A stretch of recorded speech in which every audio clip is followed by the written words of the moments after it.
வணக்கம். குரோதி வருட நல்வாழ்த்துக்கள் விருச்சிக ராசி நேயர்களுக்கு. விருச்சிக ராசி நேயர்களே, உங்களுடைய ராசிநாதன் செவ்வாய் உங்களுக்கு உட்காண்டிருக்கிறது எங்கே அப்படின்னு பார்த்தீங்கன்னா 4ஆம் இடம். இந்த 4ஆம் இடம் அப்படின்னு சொல்கிறது வீடு, மனை, பூமி, வண்டி, வாகனம், சொத்து சுகங்கள் அப்படின்னு சொல்லக்கூடியது. இப்போ நேரம் நல்லா இருக்குது, இதுக்கான நேரம் இப்போ அமைஞ்சிருக்கு. இதெல்லாம் நீங்கள் வாங்கலாம்.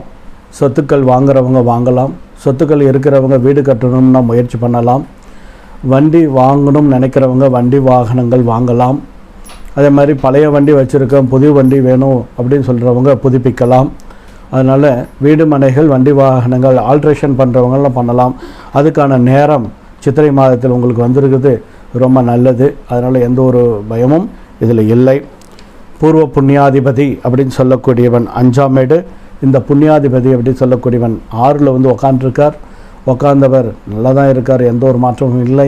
அதனால் பூர்வ புண்ணியம் நல்லா வேலை செஞ்சிகிட்ருக்கு, உங்களுக்கு நல்லது. அதில் 3 கிரகங்கள் உக்காண்டிருக்க ஆட்சி புரிகிறாங்க, உங்களுக்கு நல்லா இருக்குது அப்படி சொல்லலாம்.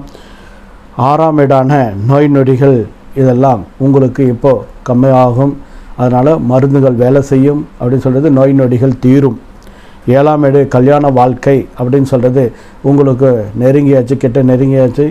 அடுத்த மாதம் உங்களுக்கு சக்ஸஸ் பண்ணி கொடுக்கும், நேரங்கள் சேர்ந்து வரும். கல்யாண வாழ்க்கை அப்படின்னு சொல்லக்கூடியது இப்போ அதுக்கானது எடுத்துக்கலாம் அப்படின்னு சொல்கிறது வரும்.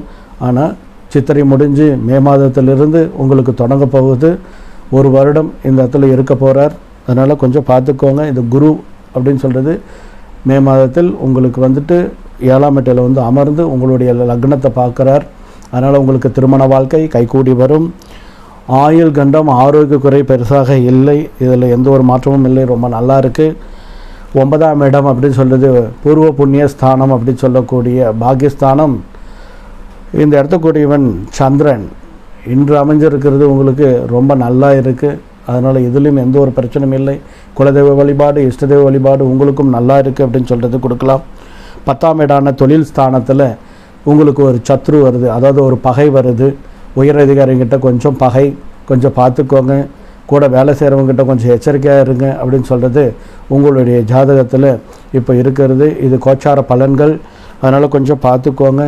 உங்களுக்கு 11ஆம் இடத்துல கேது இருப்பதால் 11ஆம் இடம் அப்படின்னு சொல்கிறது லாபஸ்தானம். அதாவது முதலீடுகள் ஏதாச்சும் போடும்போது கொஞ்சம் எச்சரிக்கையாக இருங்க, கவனமாக இருங்க அப்படின்னு சொல்கிறது. இப்போ இந்த இடத்துல கொஞ்சம் நிதானமாக இருக்கணும், யோசிக்கணும், நிறுத்தி செய்யணும் அப்படின்னு சொல்கிறது எல்லாமே இந்த இடம்தான்.